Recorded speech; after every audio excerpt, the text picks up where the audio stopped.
Welcome to the Pool Counter Podcast, the new home for boxing. My name is Wendy, and I am your host and curator, bringing you the most honest takes on the sport I love without the bias and without the politics. A spot where we can all eat, seasoned veterans to the game and newcomers alike. So stay strapped in, subscribe, wrap those hands right, give us 5 stars, and keep that chin tucked. Tell your people about us. So who you got? The Pool Counter Podcast. Let's go. Thank you for pulling into the Pool Counter. My name is Wendy, and I am here with Brandon. Brandon, say what's up to the people. What's up, people? We back. Hey. And we actually had, I'm going to just say it. I know you probably don't want it out, but it was your birthday not too long ago, bro. Hey, so, happy belated, man. Y'all wish him in the comments, a happy, what is it? There you go. Wish him a happy birthday and all that good stuff. Hey. But yes, we are back here at the Pool Counter. I am excited to give y'all another episode. I appreciate that, bro. And birthdays are so necessary. You got to celebrate them. You know what I mean? It's special, bro. Every year you're above ground. Absolutely. You know what I mean? Don't work on your birthday. How about that? Let's make that the new normal. That's a fact. All right, let's make that the new normal. Yeah. I like that. Let's make that the new normal. All right, so I actually want to get right into it because this is going to be a quick one, y'all. I know y'all missed us, but this is going to be a quick one, okay? So the first thing I actually want to get into is a few of the cards from the last week, right? So first, let's actually start off with Raymond Ford versus Otabek Kholmatov. I love leaving the tough names for you, Wendy. I think it's Kholmatov or something like that. Comatose. But no, actually, after our last episode, on the way home, I stopped by my boy's house and actually watched the fight there. And it was more exciting than I expected. Yeah, we were texting the whole time. It was actually a bit more exciting than I thought, bro. I'm not going to front. Right. Both guys actually put in a lot of effort in this fight. It was back and forth at times. I would say more earlier. Yeah. But Ford did what Ford does. And I really enjoyed it, man. I'm not gonna front, man. Give me some of your thoughts, right quick on the fight. Yeah, I enjoyed it as well. Kholmatov is more skillful than I anticipated. Absolutely. Because I definitely know that Ray Ford is skillful. Yeah. So he was a better boxer than I anticipated. Moved pretty good. We knew he had power. Mm-hmm. They were both southpaws. You don't see that type of matchup all the time. Right. So I thought that was very interesting. Oh, what round was it where he stepped on Raymond Ford's foot? Was that the Raymond? They had I think it was like maybe third round. I think it was the third round where he stepped on Raymond Ford's foot, and I'm glad they didn't call that a knockdown. Right. But that was a interesting moment where you bring up the same stances because that tends to happen a lot. Yeah, them being southpaws. Right. But I was really impressed by Raymond Ford showing different dimensions. Yeah. We primarily know Raymond Ford for being a slick boxer. Right. And he had that dog in him. Absolutely. He needed it, though. I ain't going to front. Needed it. He did need it. That overhand right was working. Kholmatov, that overhand right he was throwing early, that was working. Right. So Raymond Ford had to adjust. He did have to adjust. So if people didn't watch the fight, Raymond Ford, who's primarily a boxer, around the 4th round, I would say, kind of changed his strategy and began coming forward and walking toward Kholmatov, who was the taller fighter. Right. You have to take risks when you're walking towards a guy who can punch. And guy can crack. Yeah, he can crack. So he ended up walking him down and just pressuring him and showing different dimensions, catching punches, taking one to give two. Absolutely. Just beautiful punches to the body, combinations. It was a really, really good fight. Exciting. I loved it. Yeah. But I'm not gonna front. I think as far as the boxing heart of America, I think Ford moved up a notch. For sure. I really think he moved up a notch, and it was a round 12 KO.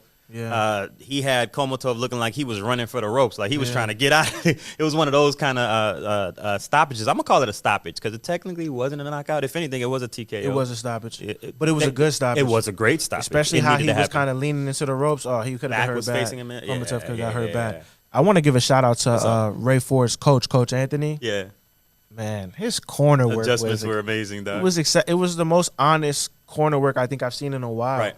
Right. Like, there was no lies. Hey, you're losing. Right. Let's do this. Hey, remember your daughter. Right. Like, just.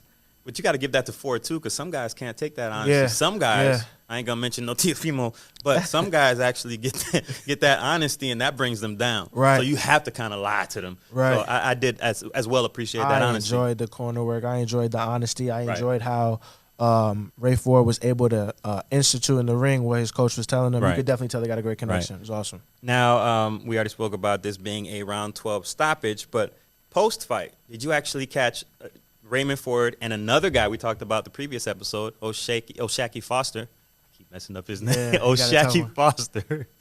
But they had a back and forth. Back and forth. Yeah, I mean, Ford's talking about Oshaki's dodging him or ducking him from sparring, and Oshaki's talking about, man, little buddy's nothing. That's easy work, man. Yeah. Do you think that's a fight we can actually see in the future? Because I'm leaning towards a big yes, bro. And I would love to watch it. I would love that. Mm-hmm. Shout out to Eddie Hearn and them coming over and doing work with Top Rank. That's awesome. So if they could do that again, that's great. Right. Because Raymond Ford is a Eddie Hearn fighter in Matchroom. Right. So if they could do that again, that would be awesome. I'd be interested to see if Ray Ford can make that weight again. He did mention he was very honest about 126 being hard for him to make. But he's very good at 126. Exactly. So. And we already talked about this being the Eddie Hearn era. I think we said that a few episodes ago. But, yeah, shout out to Raymond Ford. Shout out to his corner. Yeah. And I got to give Otabek a shout out as well, man. Oh, man. He was better than I thought. 100%. He looked great. And I'm excited to see what he has in the future. Yeah, he gives a lot of guys problems. And if people don't adapt, if Ray Ford doesn't adapt, he loses. Exactly. So, for sure. Exactly. Shout out to him. All right, so moving right along, what everybody wants to hear about right now, Knockout Chaos in Riyadh, Saudi Arabia. And by the way, everybody who listens to this show remembers a few episodes back when I talked about Saudi Arabia being the new home of boxing. For sure. I'm standing on that. Yeah. I'm standing on that. Until proven otherwise, I'm standing on that, all right? But as far as that card goes, I thought it was a good card, but we're only going to focus on two fights, the main fights that everybody wants to know about, all right? The first one we're going to go into, just quickly, is Zhelei Zhang versus Joseph Parker. Yeah. All right. Now, Parker is a guy who we've seen up and downs in his career. He came 100%. Out smoking in the beginning. 100%. Kind of went through a dip.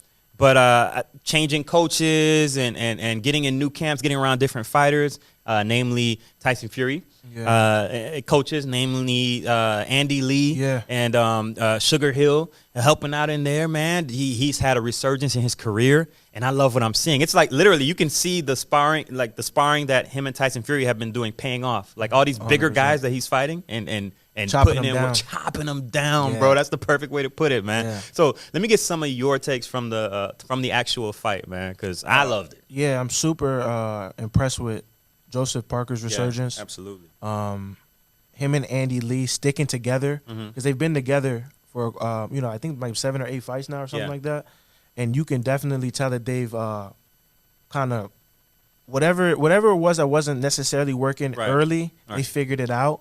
Oh, they honed it. They've honed in 100%, and Joseph Parker is a problem for I think everybody in the heavyweight division. I want to see him versus Usyk because I do think Usyk is going to beat Fury. Yeah. I want to see him versus Usyk, or even I would love to see a Parker. He lost to Joshua though, right? Yeah, so. He did lose to Joshua, but it's a different Parker, It's a different Parker now. I wouldn't mind seeing that. I wouldn't mind seeing that again. I think that's probably what's in front of us because Usyk and Fury are tied up. Yeah. I think a Parker Joshua. I need to see that again. I think we deserve that again. I need to see that again. Because both guys are different guys. Both guys are different we'll get guys. To Joshua later. Different coaches and just locked in and more honed in. But I'm really impressed with Joseph Parker overall. He's really good at sticking to his game plan. You can tell they clearly have a game plan when they come into a fight, and he's so good at executing what his coach wants him to do. Right. It really feels like there's like a short turnover from his fight with Deontay Wilder, his demolishing of Deontay Wilder to his fight with Zhelei Zhang. I think that definitely helped him. Like no ring rust, anything like that. Not at all. Super sharp again. Absolutely. And I'm gonna throw a little bit of credit towards Zhelei Zhang as well because he made it a good fight. Yeah. At points, I think he just burnt out, bro. And you can hear at times. In the corner, Parker's coach telling him, "Oh, he only has 30 seconds. All right, if you can get past the first 30 seconds, he's done after that." Right. And that looked to be true. Yeah. I mean, he was throwing hard shots, but Parker was way more consistent. He clearly was in better shape. Yeah. And I think he landed the cleaner shots. If I'm not wrong, I think Zhelei Zhang got a late start in boxing. I think he did. started at like 31 or something. Late start. He's like 40 now, and also he has one of those careers that was kind of, and I'm not saying he's bad because I like watching him too, but he had one of those careers where if you look at a lot of the guys he's fought, not the caliber. No. I'm talking like no fight went past like 6 rounds. I think only one went past 6 rounds. You get what I'm saying? Right. So, now when you start to step up to these higher caliber fighters, Right. you guys get what you know see. what they're doing. They know how to pace themselves. They know how to exactly. Yeah. But shout out to him either way, man. Sure. Okay, so the big fight of the night. Yeah. All right. I think everybody was surprised with how this turned out. All right. I wasn't. No. No. 2. I wasn't surprised. So let me say Anthony Joshua versus Francis Ngannou. Yeah. 2 rounds, bro. You weren't surprised. 2? I wasn't surprised. So the reason why I wasn't surprised is that Yeah. I thought that Fury was going to do this the first time. Okay. Right? Okay. I just, no disrespect to MMA. Right. It's just any time. This is the world class level. I don't think we've ever seen that happen where there's been like a crossover from MMA to boxing and somebody has fought a world class fighter in their prime. Nah. Right. That hasn't really happened. So obviously Tyson Fury didn't, in my opinion, didn't take the fight with Ngannou seriously. He did not. And he got embarrassed, in my opinion, because it should have looked like what happened with Joshua. When he's a heavyweight world champion in his prime, Right. like you spoke about a few episodes, the heavyweight division isn't near the caliber of the heavyweight fighters that we grew up watching. And Francis, I think that episode where I talked about that was Francis Ngannou exposed the heavyweight division. Right. If you think Anthony Joshua or any of those other guys in the heavyweight division weren't put on notice by Francis Ngannou doing that, you're crazy. Everybody in that division stepped up their game in camps, in training in general. They weren't about to get embarrassed by nobody. Yeah. So and we saw that. We saw that. I was gonna say one thing that I think we know about Anthony Joshua from some of the losses when he lost to Usyk, right. when he got beat by Andy Ruiz, he gets embarrassed. Absolutely. Right? He takes things he really does. He takes things personally. Yeah.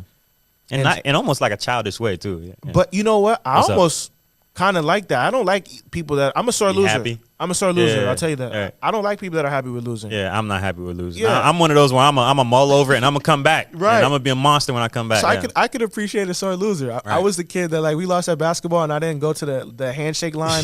Me and my mom, we got out of there. That was you? We got out of there. I lost. We way. leaving. I'm not doing. Why are we shaking hands? You just That's beat crazy. me. That's wild. I was that kid. Yeah. So anyway, I anticipated that Joshua would take this very seriously. Right. And I thought that this would happen. Right. And 2 I think rounds is crazy. Though. You can't play boxing. Absolutely, and I'm really happy you said that because just moving right along, because I mean it's 2 rounds. There ain't much to say. 2 rounds, man. Joshua's right was working. Ngannou really had no answer for that. I agree. Joshua timed him up perfectly. I agree. The mirror, you had a little bit of mirror effect going on where Ngannou was switching levels, just like he was setting him up the whole time. I just have one question. What's up, bro? Why did Ngannou go southpaw? I don't know. I don't know at all. I don't know at all. That's the first knockdown. Like, why are you playing in front of a heavyweight world champion? I don't know at all. I think he watched the old video of Joshua and just, you know what I mean, that's it. Nothing new. He didn't know what was going on. He didn't know what was cooking. He wasn't ready. The connection of Ben Davison and Anthony Joshua is sensational. I agree. Joshua, don't change any more trainers. Please. You and Ben Davison are together. You guys it's perfect. It's symmetry. Yeah, it's working perfectly. perfect. You don't need to change anything. He understands you. Right. He understands your weaknesses and your strengths, and he's getting you to set that right hand up every time. I'm gonna go up on the ledge and say this, bro. And it's obviously not. It's not a hot take. This is the best I've ever seen Anthony Joshua. The best I've ever seen him. This version of him. Yeah. This is the best I've seen him. Maybe that loss to Usyk did something to him. Yeah. Maybe that second. Maybe it did. I don't know. But this is the best I've ever seen Anthony Joshua. I know that loss made him change his real close group. Right. And maybe that's what he needed. Right. Clearly. So salute to him. Salute to both gentlemen. For sure. It's hard to say there's a loser here. No. You know, one guy's an MMA fighter that made $50 million. Paid. Yeah, there's no losers. Exactly. So salute to both of you gentlemen. Yeah. Okay, so you lead me to my next topic right here, man. You just said you can't play boxing. All right. Look what we have coming up. Jake Paul versus Mike Tyson. And I'm not going to front. It's one of those situations where I'm torn. Okay? Because part of me is like, Jake Paul, what are you doing? Like you say, you can't play boxing. Yeah. Mike Tyson's going to demolish you. The other side is saying, damn, Mike. I hate it. Damn, Mike, I hate this for you, Mike. I hate it. I don't like this for Mike, man. What if Mike gets knocked out? This feels like a lose-lose in my opinion. It's a lose-lose, bro. Mike is almost 60 years old. Sometimes you could say no. Yeah, you can say no sometimes. This is not a good look. If this was even like 45-year-old Mike, but like he's literally almost 60 years old, I just don't like that. People are putting out old videos of him talking about, oh, look how great of a shape. Bro, that's like from like 6 years. 57-year-old man. Come on, man. This is not a good look. I don't like it at all. I just don't love that. Like, just for like on the age and stuff like that, obviously Mike doesn't need to do it. No. He's worked himself back to be everything that, podcast, everything. He's everything. He doesn't need the money. Why? That's tough to say. That's tough to say. Obviously, we don't have any details, Yeah, but the mere fact that you're accepting a situation or a proposition like this tells me you need the money. Because let me say this. If it was simply for the love of the sport, right? Because we know Mike's a legend. Mike is a peculiar guy at times. Yeah. But if this is simply for the love of the sport, why not just fight a pro? We've seen, not Evander Holyfield, we've seen George Foreman do it at the highest level. Exhibition or something. Yeah, do something else. Fight somebody. Fight Roy Jones Jr. again. Yeah. But Jake Paul, this clearly is a money play. Like, why this? This means money to me. And I hope it's not a situation where Mike, once again, is being taken advantage of. Because we know that's a weak side, a weak part of him where he trusts people and people take advantage of him. Right. I hope it's not that situation. And obviously, I'm speculating here based on the fact that you can only judge a man by his actions. For sure. Picking a fight or accepting a fight with Jake Paul, that's shout out to Jake Paul because he's been great for boxing. This is like no shade. No shot. Yeah, no shade or hate towards him. But just for the legend, for Mike, I don't love this. I don't love Jake fighting 60-year-old men. If you want to box and stuff like that, cool. They don't have to be world champions or anything like that. You're doing fun events. I just don't want to see you fight a 60-year-old man. Nah, this is a lose-lose. Yeah, like the ages are only going up. I think Anderson Silva was 50, right? And now Mike Tyson's 57. Like, come on, man. It's either a beginning boxer, Tommy Fury, or a washed boxer. I can't remember his name. The cat he fought in Orlando, or an old guy. Right. An old MMA fighter, now an old boxer. I mean, it's not a good look. And I think, Ryan, you'll remember we spoke about Mike Tyson a few episodes back, and the guys was like, oh, you'll do this to Mike. I'm like, man, Mike, I'll put hands on Mike. I'm going to get beat up. But it is what it is. I ain't running. If we in a ring, I ain't running at all. It is what it is. But shout out to both men because I think this is the first boxing match that Netflix is actually having on their platform. That's a good point. That's really cool. I think that's a big situation. I mean, we're going to see it, I think, before with the Amazon situation. Mm-hmm. I think that's a little bit before. A week or two before. But either way, these subscription-based platforms are jumping into boxing. Yeah. We're going to look up, and they're going to be the new cable. Sure. Mm-hmm. Yeah. All right, so moving right along, man. We have a fight actually coming on June 15th. All right? And right now, that's Frank Martin versus Tank. I should call him Abdul Wahid, right? Like Abdul Wahid, but the one, a.k.a. Tank Davis, all right? Yeah. So who you like in that fight, bro? I mean, I think I already know the answer to this. Yeah. So, I mean, first of all, I love that fight. I love it, too. We kind of talked about it a few weeks back, but I love here that it fight. is, actually official. They were saying that Gervonta was scared to fight other African-American fighters or black fighters. Right. So I'm happy to see him have a young, athletic, reactionary fighter in front of him. With good footwork. Good footwork, good reactions. Both southpaw again. That matchup is difficult. Right. But I think cream rises. I think agree. Gervonta is the blue chip prospect. I agree. Everything that Frank Martin is good at, Gervonta is just a little bit better at. Mm-hmm. People don't give Gervonta enough credit on his boxing ability. Right. His boxing IQ is up there. I think he can box and move as good as and he can crack. Right. I won't say, you might put Shakur or somebody else above him, but he's close with boxing. And he punches like nobody else in the division. So I agree. I think Gervonta. I agrey. Gervonta Davis would be my pick for the fight, but I think it's a great fight. I think Frank has a fighter's chance. Absolutely. If we've seen early Gervonta have some issues going into fights. This can't be one of those. Right. He's got to be on his game. Yeah, also I don't think this is a fight Gervonta wants to have one of those slow starts with. Right. I don't like that for him, but I'm looking forward to it. I think it's going to be a great fight when it actually does happen. And I'll lean towards giving my take, and I'm sure you'll have some adjustments towards or when we actually get closer to it. For sure. So we can put it in the Who You Got segment or whatnot. But moving right along to another fight that's actually coming up. And this fight is a little different because it actually does not have an opponent as of yet. There's been talks, but this is Shakur Stevenson. I think they have the date actually set up for, July? Shortly after 16 or something? 16th, I think it is, 16th or 15th. And right now, the most credible word is coming as Ricky Hatton's son, Campbell Hatton. Really? Yeah. Okay. Yeah. He's been making a little noise. I think he's like 14-0 or something, like 14, 15-0. I wouldn't love that. I wouldn't love it at all. I mean, it's kind of ironic, though. It's like setting yourself up for a loss. It doesn't make any sense at all. You're feeding him to the wolves. Yeah. But that's just what some of the platforms are currently saying. I mean, obviously that could change. Yeah. I would love to see, not to cut you off. No, you good, bro. I would love to see like a Raymond Morataya. Ooh. We've mentioned him a few times in that mix. I think he's like a top 10 ranked fighter in the WBC in that 135 weight class. Right. He's a top ranked fighter. And they were actually trying to, and you remember this, they were trying to pick Zepeda. Yeah. And Zepeda wasn't going for that. And Zepeda's tough though. He is tough. He is tough. Yeah, he is tough. That's not a walk in the park. Right. Especially like the last performance Shakur had. Right. I did see him mention that there's no more of those coming up. I hope not. That he's on his game and that he's going to show the world why he's special. Right. So I love that. This is also back home, I think, for Shakur. It's another New Jersey fight. Right. I love when he fights in Jersey and stuff like that. So, turn us up, bro. Show us what you got. Show us your skills. But I would love to see a live opponent for him too, because I think that's where boxing is going. Devin Haney, kind of started that with these young guys of hey, I'm fighting guys that could, do something to me. I'm not just, picking cab drivers. I'm not cherry picking. Cab drivers though. Right. So let's get a live dog in front of Shakur. Right.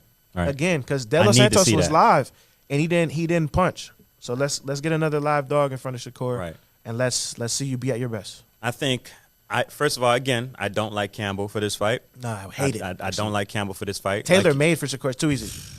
Like you said, let's get a live dog in front of him because I need to see Shakur challenged.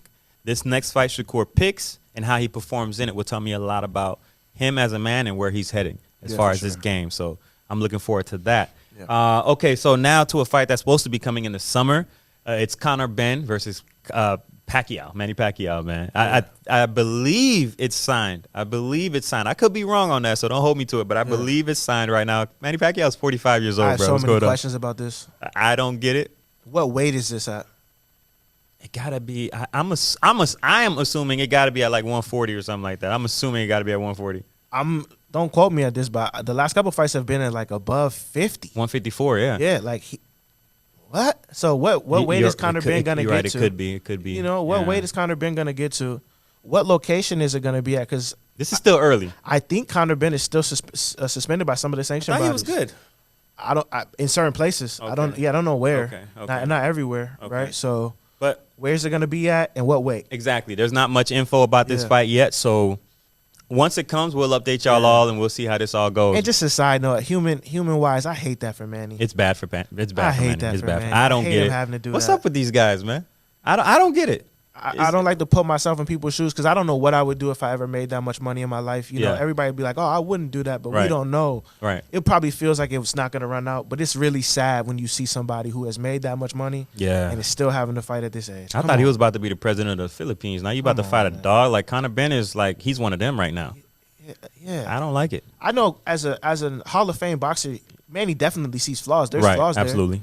But just, are your reactions there for you to be able to capitalize on them at this age? But shoot, going back to the Mike Tyson, Jake Paul thing, we could say the same thing about that. Is your reaction going to be there? Yeah. Like literally, if the fight is, if it's short, I'm leaning towards Jake Paul. If it goes farther, obviously the experience to me might have it. No, for sure. But, All right, so we're going to take our first non-commercial commercial break, and we're going to come back with just who you got. We're done. All right? It's short and sweet. Let's go. And we are back from that commercial, non-commercial break. All right, so right into who you got. This next fight actually coming up this weekend. What is the weekend? Is it the 16th? I think it's the 16th on Saturday. That's going to be William Zepeda. I think it's William Zepeda Zagura or something like that versus Maxie Hughes. I had to throw that extra name in there. Yeah, show respect to him. But he's fighting against Maxie Hughes, man. And for me, looking at this fight, I got to go Zepeda. I think this fight is tailor-made for him. Maxie Hughes, I don't think he has enough crack to keep Zepeda away. I think this is one where he kind of just walks him down slowly and ends it, bro. So I'm going Zepeda on this fight. How about you? I got to go to Zepeda as well. They're saying he's like the boogeyman of the 135-pound division, the guy that people don't want to fight. Okay. I think he's in the class of the guys that we care about. Right. So I think he shows that again. Mm-hmm. I think he wins easily. In 6. I wish that boogeyman stuff was real. Maybe he wouldn't have ducked Shakur, but it is what it is. I don't know. It might have been some details there, but and you're saying 6. I'm saying in 6. I think he gets out of there. Zhelei could crack. I know. Yeah, I think he gets Maxi Hughes out of there in 6. Okay, I can't go against that, bro. I really can't go against that. So we'll see, and we'll obviously talk about it when we get back to y'all. All right. Sure. We out, bro. I'm good. Good episode, man. All right. That's it. Peace. Follow the Pool Counter Podcast on IG and YouTube at the Pool Counter Pod and at Pool Counter Pod on Twitter. Available where you get your podcast. Show your host some love at WendyAntoine5 and email the show at thepoolcounterboxingpod@gmail.com. Appreciate you tuning in and supporting the movement. And remember, leave 5 stars, share the love. Peace.